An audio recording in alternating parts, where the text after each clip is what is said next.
My plan is to hide, to avoid, but if I get busted, if I get captured, I'm not going to do a Rambo, I'm going to do a Gandhi. If I get captured, I'm not going to do a Rambo, I'm going to do a Gandhi.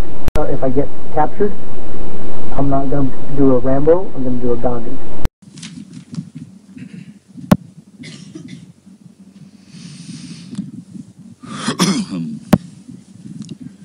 May it please the court, counsel.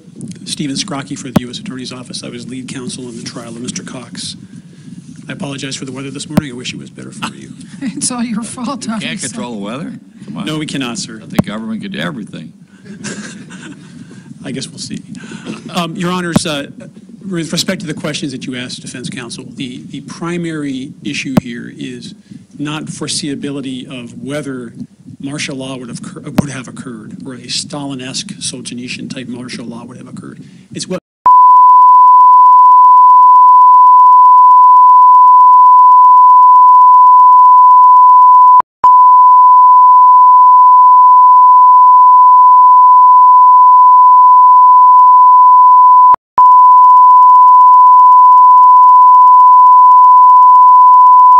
because there's a lot of static in this case where both parties are going back and forth about what this means, what that means. What's critical for the court to understand, and I would direct you to Mr. Cox's testimony at trial. He sat in that box for 3 days and told the jury everything that's in this brief.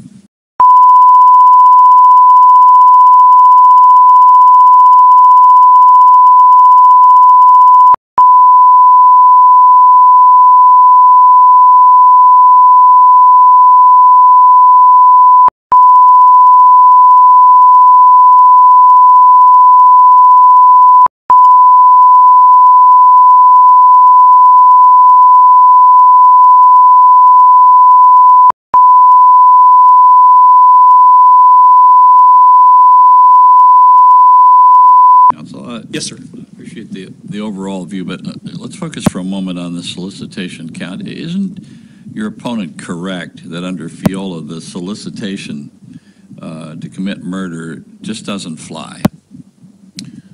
I think that Your Honor's comment, if you look at it in terms of a conspiracy and an agreement, and we keep that contained, what did they agree to do? What did Mr. Cox solicit his members to do? And Mr. Flipovic, these are the same people involved in the solicitation. You're aligning two things, though, in your comment that you just made. The elements of solicitation are not the same as the elements of conspiracy. So there can be a conspiracy to murder without proving a solicitation to murder. But in this case, we assert that there was a definite solicitation to commit murder. Mr. Cox had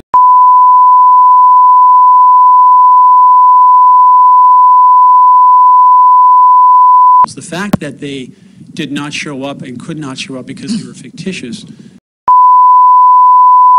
could have been that a federal... Wrong about that. If they had to be solicited to murder an actual human being and the fictitious doesn't count, is there an alternative under the evidence as it came in that would support the solicitation count? The alternative would be What does that mean? What well, specific evidence that has nothing to... I want you to leave aside the fictitious people. Maybe you can rephrase your question for me, Your Honor. Well, if soliciting someone to kill someone who doesn't exist isn't sufficient... Under FIOLA. Under FIOLA, under whatever, if that is not enough, what other evidence is there of solicitation specifically?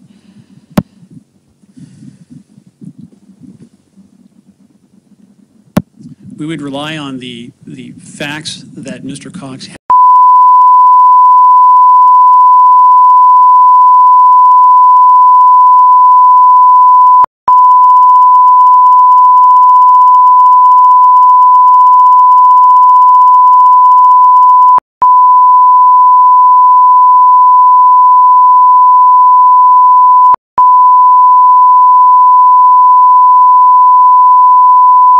individuals are these? They would be federal officials. And to be clear on the record, and to be totally clear, the directive was, if it's a local or a state, we're not going to do that. Don't shoot. But if it's a federal and they pull their guns,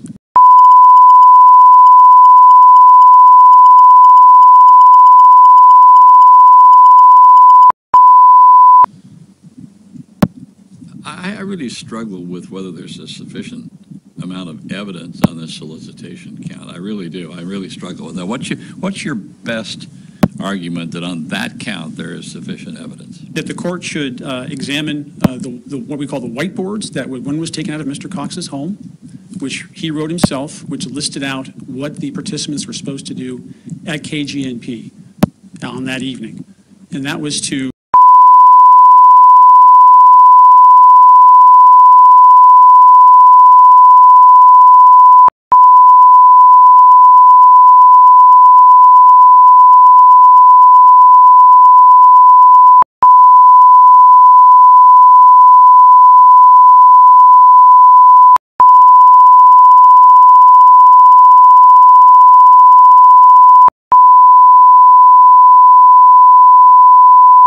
practically.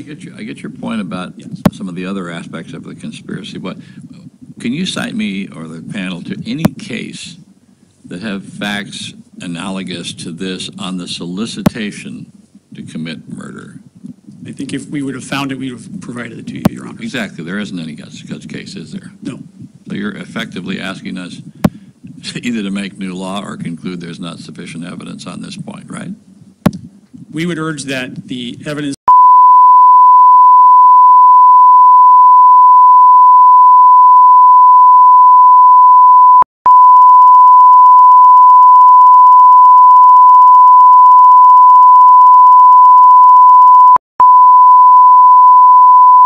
I have a direct intention to kill Mickey Mouse, and I go solicit somebody to kill Mickey Mouse.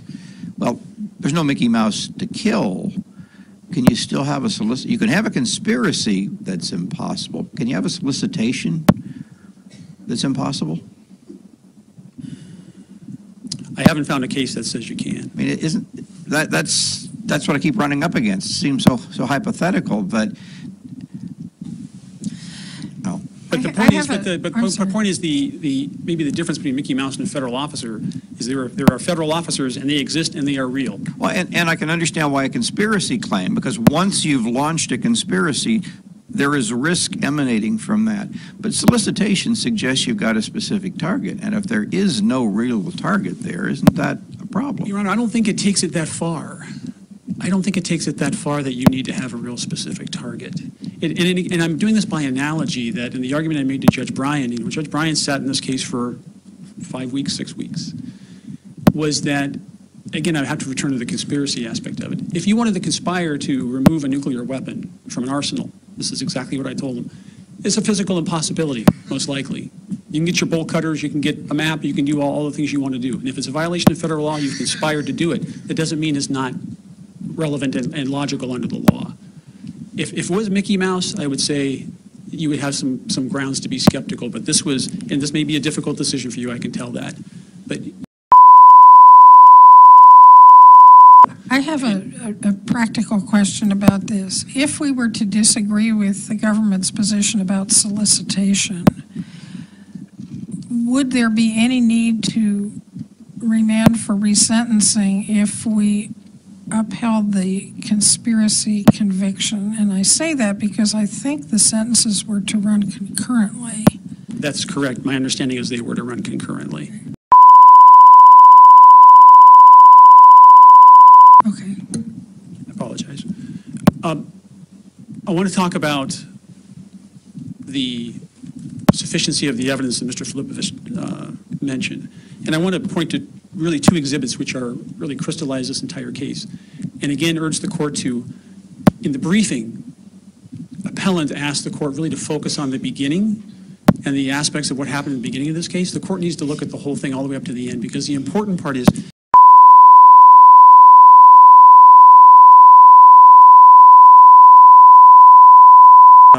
Exhibit 504 from the trial, SER 7, page 1579. Mr. Cox, and this is where I'm sorry? SCR what? Number 7 at page 1571, Your Honor. So SCR 7, page 1571. Thank you. This happened in the fall of 2009. And there's things in the briefing that state that it just had state people on it, but there are federal people here. And there's also a map of the Fairbanks Federal Office. And Mr. Cox talked to Mr. Anderson. He testified, the jury heard all this. I need the names of federal marshals. I want some paperwork from the Vernons. And he lists 3 federal employees on this piece of paper. And why is this important? It's important because later on, Mr. Anderson testified, I added one more name to the list, and that was Marshal Jimmy Johnson, right here. And the important thing about that is it says federal hit list. It doesn't say come to coffee list or I want to talk to these people. It says federal hit list. And a hit list means something. This is at ER 620. That's Exhibit 506 from the trial. And you have to, when looking at this issue, you have to also fold into Mr. Cox's own statements and what was found on his phone. They found the phrase hit list on his phone. He testified hit list meant a music list. I was going to make a music list. He testified he wasn't interested in grenades. But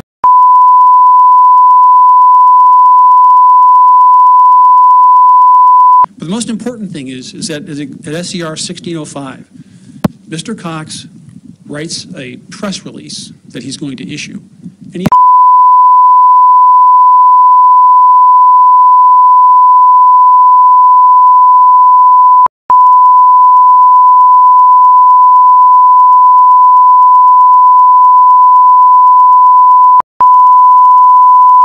Let's say you're right on the conspiracy points. That we still get back to this issue of solicitation.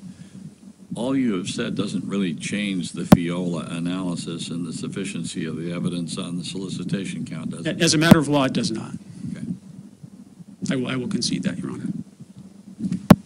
So when you look at these, there's a mountain of evidence here, and a lot of times both parties are pointing different ways, different directions about what it really means. But the point of the matter is, what did Mr. Cox know? What did he think, and what did he do? And with respect to this list, at the end of the conspiracy, when Mr. Cox is running from the law and he's undercover, he doesn't want to get arrested, and he's been telling his friends that when I get arrested,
so I urge the court, I have 2 minutes left, actually a minute 30, I urge the court to pay attention to Mr. Cox's testimony,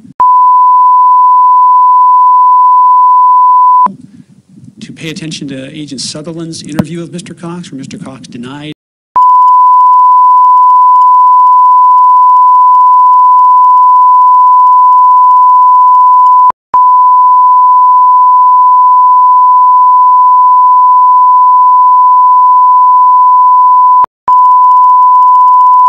If you have any further questions, Your Honors. I don't believe that we do. Thank you for your time. And Mr. Philip. My plan is to hide, to avoid, but if I get busted, if I get captured, I'm not going to do a Rambo, I'm going to do a Gandhi. If I get captured, I'm not going to do a Rambo, I'm going to do a Gandhi. If I get captured, I'm not going to do a Rambo, I'm going to do a Gandhi.